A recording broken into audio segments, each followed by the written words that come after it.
دوستو، آج کا سچا واقعہ ایک ایسے نوجوان شخص کا ہے جس کا اپنے محلے کے امام صاحب کی بیوی سے محبت ہو گئی اور اسے امام صاحب کی بیوی سے پیار ہو گیا۔ آپ یقیناً سوچیں گے آخر یہ کیسے ہو سکتا ہے کہ امام صاحب کی بیوی سے کیسے عشق کر سکتا ہے۔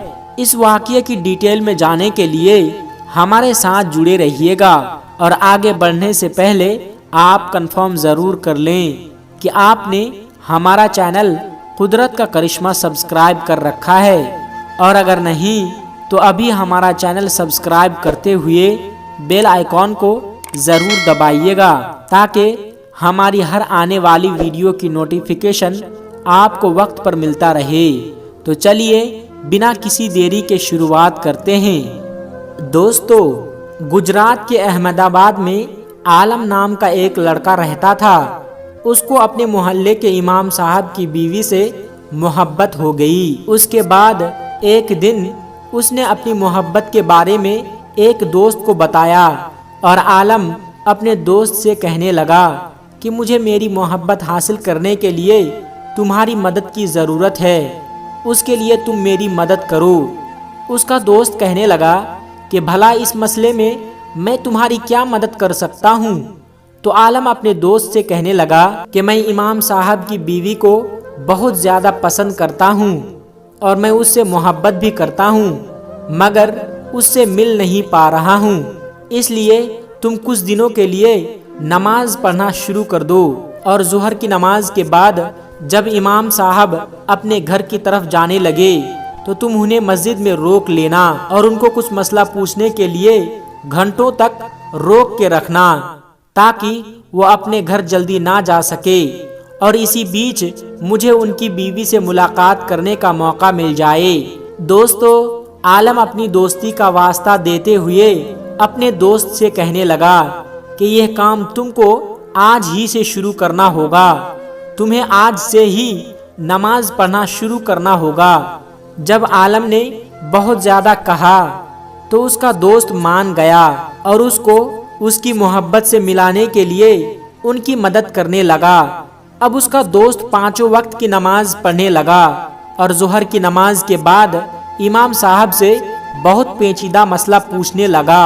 امام صاحب مسئلوں میں الجھے رہتے تھے جس کی وجہ سے وہ اپنے گھر نہیں جا پاتے۔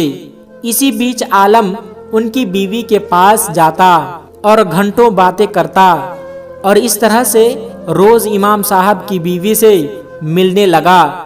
ویسے تو یہ لڑکا نماز اللہ تبارک و تعالیٰ کے لیے نہیں پڑھ رہا تھا اور نہ ہی کوئی ثواب کی نیت سے، بلکہ یہ تو اپنے دوست کے غلط کاموں میں ساتھ دینے کے لیے پڑھ رہا تھا۔ اس طرح تقریباً یہ سلسلہ 3 مہینے تک چلتا رہا۔ یہ لڑکا روز امام صاحب کو روک لیتا اور ان کا وقت ضائع کرتا، یعنی کہ ان کو اپنے گھر جلدی نہیں جانے دیتا، اور اسی بیچ اس کا دوست اپنی محبت سے ملتا رہا۔ آخر اس لڑکے کو یعنی کہ عالم کے دوست کو یہ احساس ہوا کہ میں اپنے دوست کے غلط کاموں میں مدد کرنے کے لیے میں اللہ تبارک و تعالیٰ کو دھوکہ دے رہا ہوں اور میں گناہ کروانے میں لگا ہوا ہوں۔ یہ اس کے لیے ٹھیک نہیں ہے، کیونکہ کل قیامت کے دن میں اللہ تبارک و تعالیٰ کو کیا منہ دکھاؤں گا۔ یہ سوچتے سوچتے اس کا دماغ گھوم گیا۔ اس نے اب یہ فیصلہ کر لیا کہ اب وہ اپنے دوست عالم کی پول کھول کر رہے گا۔ اگلے دن اس نے ظہر کی نماز کے بعد اس نے ساری گندی حرکتوں کے بارے میں امام صاحب کو بتا دیا، یعنی کہ وہ جو کچھ کر رہا تھا سب کچھ سچ سچ امام صاحب کو بتا دیا، اور یہ بھی بتا دیا کہ میں کوئی اس مسجد میں نماز پڑھنے نہیں آتا ہوں، بلکہ میں تو یہاں آپ کو الجھانے کے لیے آتا ہوں تاکہ آپ کا وقت ضائع ہو جائے اور آپ اپنے گھر جلدی نہ جا سکیں، تاکہ میرے دوست کو آپ کی بیوی سے ملنے کا موقع مل جائے۔ امام صاحب نے اس کی باتوں کو بڑے غور سے سنا، اور امام صاحب اس کی باتوں کو سن کر حیران ہو گئے اور کہنے لگے کہ تم کس کی بیوی کی بات کر رہے ہو؟ میری تو ابھی تک کوئی شادی نہیں ہوئی ہے۔ اب امام صاحب کی باتوں کو سن کر وہ لڑکا حیران ہو گیا اور سوچنے لگا کہ جب امام صاحب کی شادی نہیں ہوئی ہے تو اس حساب سے امام صاحب کی کوئی بیوی نہیں ہے، تو 3 مہینے سے میرا دوست کس سے ملنے جا رہا ہے؟ وہ ہر روز کس کے پاس جاتا ہوگا؟ اس کا دماغ گھومنے لگا اور اپنے دوست کی سچائی جاننے کے لیے بے چین ہو گیا۔ اب وہ شخص حقیقت کا پتہ لگانے کے لیے اگلے دن ظہر کی نماز پڑھنے کے لیے مسجد نہیں گیا، بلکہ چپکے سے اپنے دوست کے پیچھے پیچھے ہو گیا اور سوچنے لگا کہ آج اس کو دیکھ کر رہوں گا کہ کس کے گھر جاتا ہے اور کس کی بیوی سے ملتا ہے۔ اور وہ چھپ کر عالم کے پیچھے چل رہا تھا اور پھر اسے دیکھ کر بڑا جھٹکا لگا کہ اس کا دوست جس مکان میں داخل ہو رہا تھا وہ اسی کا گھر تھا، یعنی کہ عالم اسی دوست کے گھر جا رہا تھا، مطلب وہ 3 مہینے سے اس کے ہی گھر جا رہا تھا، اس کو ہی دھوکہ دے رہا تھا، وہ 3 مہینے سے اس کی ہی بیوی سے مل رہا تھا۔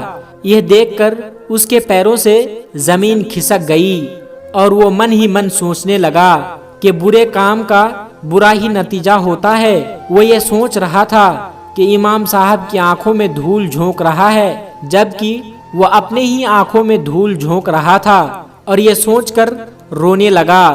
اور اس وقت اس نے اللہ تعالیٰ کی بارگاہ میں سچے دل سے توبہ کر لی، اور اس کے بعد اس نے نماز کا دامن تھام لیا اور 5 وقت کا نمازی بن گیا۔ تو دوستو، دیکھا آپ نے، برے کام کا نتیجہ ہمیشہ برا ہی ہوتا ہے۔ جیسا آپ دوسروں کے لیے گڈھا کھودو گے اسی گڈھے میں آپ خود گر جاؤ گے۔ دوستو، اللہ کے پیارے رسول حضرت محمد صلی اللہ علیہ وسلم کا فرمان ہے کہ تم جیسا دوسروں کے ساتھ کرو گے ویسا ہی تمہارے ساتھ ہوگا۔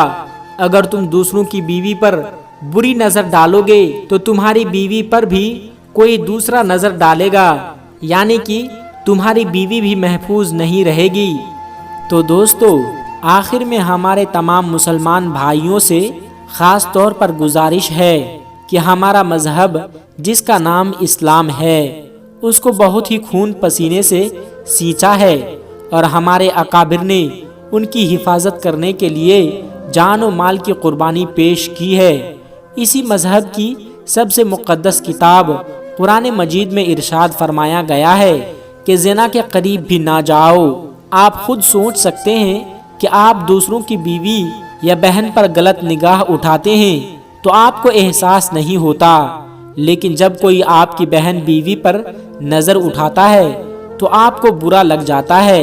اسی طرح وہ بھی تو کسی کی بہن بیوی ہے، اس لیے اپنے نظروں کی مکمل حفاظت کریں، اور اگر غلطی سے بھی نظر اٹھ جائے تو فوراً نگاہیں نیچی کر لے۔ اس کا ثواب اللہ تبارک و تعالی قیامت کے دن آپ کو دے گا۔ دوستو، اگر یہ ویڈیو آپ کو اچھی لگی ہو تو ہمارے چینل کو سبسکرائب ضرور کر لیجئے گا، تاکہ ہر روز ہم آپ کے لیے ایسی ہی پیاری پیاری ویڈیو لاتے رہیں۔ خدا حافظ۔